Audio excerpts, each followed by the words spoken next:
O que significa edificar? Creio que todos, de uma forma ou de outra, já estão acostumados com esta palavra, que tem o sentido de levantar, construir. A Bíblia ela é muito clara quanto ao nosso chamado. Somos chamados para edificar. Edificar o quê? É claro que Paulo está se referindo à edificação da igreja. Contudo, ele nos deixou uma advertência, uma palavra de cuidado. Veja como edifica.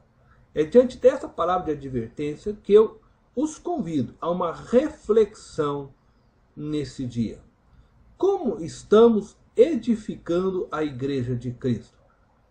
Somos chamados para edificar, mas como estamos edificando?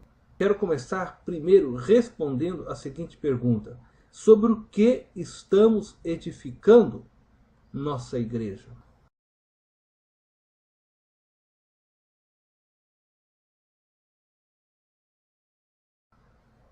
Paulo diz sobre o fundamento que já foi lançado. Paulo está afirmando que ele lançou o fundamento. E então, sobre este fundamento que já foi lançado, é que nós devemos dar continuidade na edificação. Portanto, não estamos edificando sobre um novo fundamento, mas sobre um fundamento que já foi lançado. Edificamos sobre a doutrina dos apóstolos, sobre a pedra angular que é Cristo Jesus. E isso significa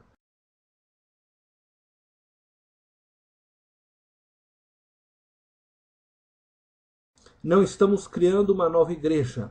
Embora possamos ter um novo nome na placa da entrada, continuamos filiados à única igreja existente, a Igreja de Jesus Cristo.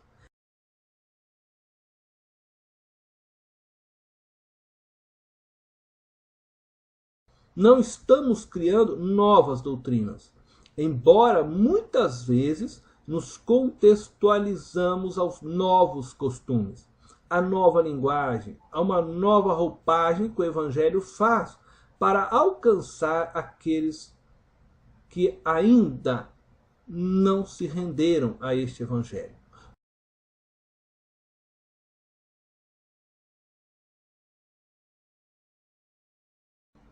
Também não estamos criando novos sacramentos na vida da igreja. Entretanto, nós podemos criar novas tradições, novas festas, etc. Contudo, Cristo nos deixou somente duas ordenanças: batismo e celebração da ceia. Nós podemos mudar, querido, o horário da EBD, do culto, de um grupo pequeno. Nós podemos nos vestir de maneira menos informal, usar uma linguagem mais coloquial, mas é inadmissível que preguemos outro evangelho além daquele que nos foi deixado pelos apóstolos. É inadmissível aceitarmos o pecado na vida da igreja como sendo algo natural. Precisamos parar e pensar sobre quais fundamentos estamos edificando a igreja. Como na prática edificamos a igreja?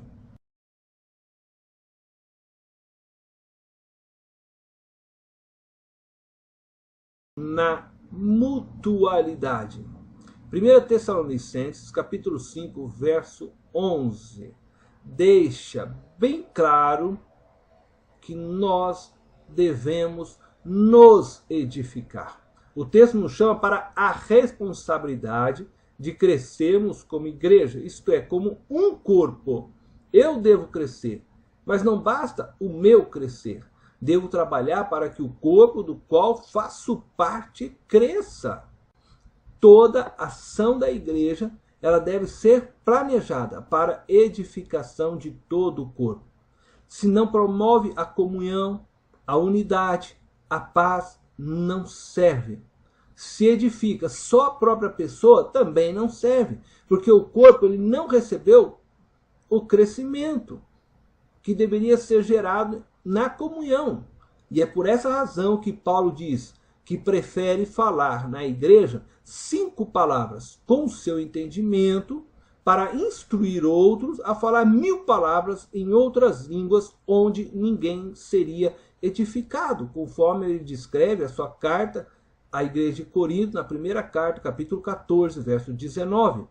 Se aquilo que se faz no culto só promove entretenimento, se é gostoso, é legal, mas não leva a uma maior compreensão de Deus, também não serve, porque perdeu-se um tempo útil que não edificou a ninguém.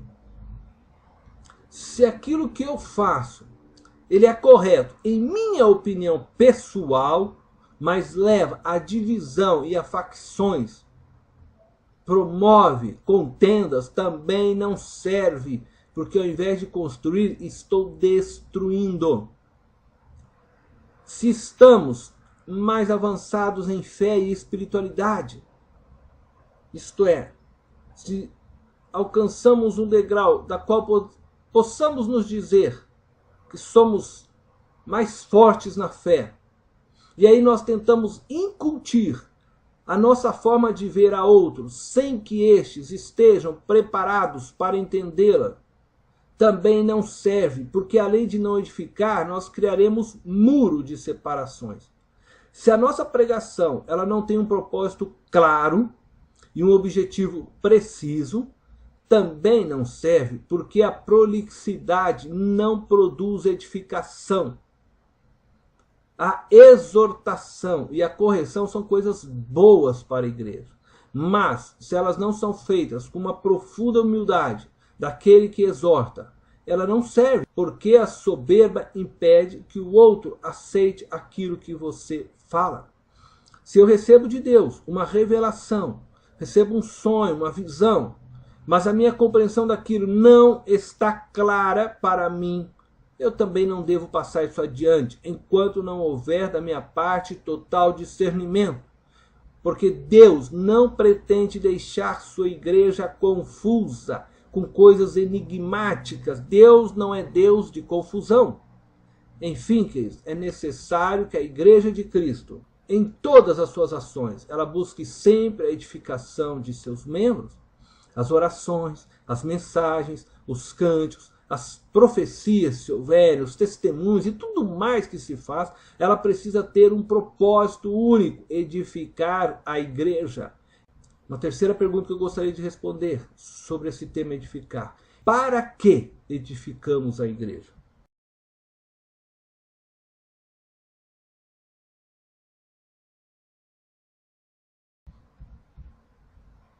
A resposta a essa pergunta é para que os sem Cristo vejam Deus sendo glorificado nela e os da fé sejam nutridos através dela.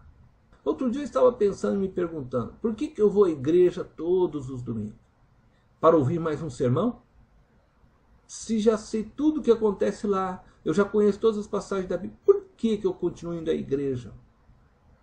Eu sei que muitos de nós já nos perguntamos isso em algum momento de nossa vida. E eu creio que existem duas respostas para essa pergunta.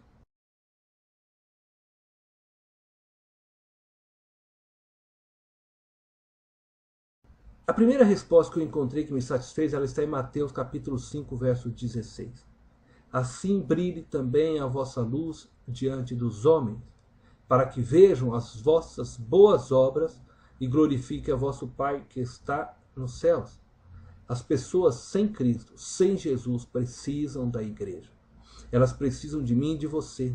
Elas precisam achar luz em algum lugar para que possam se encontrar com Deus. E quando nos reunimos aqui, estamos mantendo a luz acesa para que eles possam achar um lugar seguro no momento de desespero, de trevas e de guerra. Quando você está respondendo a Deus, mantendo a igreja ativa, você está ajudando a igreja de Cristo a continuar cumprindo o seu propósito, que é alcançar vidas com o evangelho. Através da igreja, missionários são sustentados, a palavra de Deus é pregada, as ordenanças são administradas, e dessa forma a igreja glorifica a Deus e promove salvação a todo pecador. A segunda resposta, que também encontrei que me satisfez,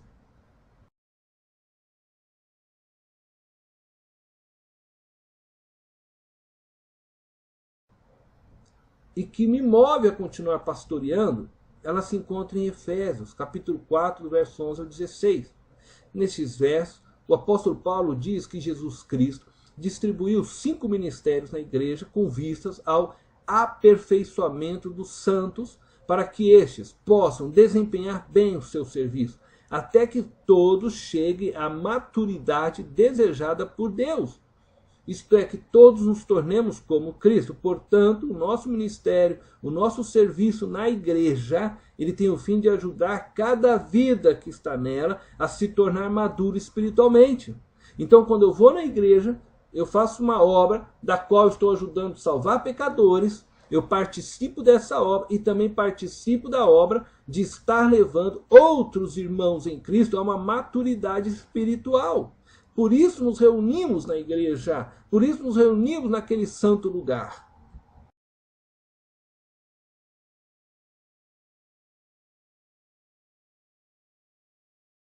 Eu gostaria de encerrar minhas palavras, motivando-os a continuar a edificar esta igreja sobre os fundamentos lançados pelos apóstolos, mantendo desta forma a igreja pura e santa, e admoestá-los a trabalhar e a pensar sempre na edificação de todo o corpo. Não estejam contentes apenas em se edificar. Não se esqueçam nunca que o propósito desta igreja é ser luz para aqueles que não conhecem o Evangelho e ao mesmo tempo é um lugar que oferece aos seus membros nutrição para a sua fé. Que Deus te abençoe hoje e sempre. Amém.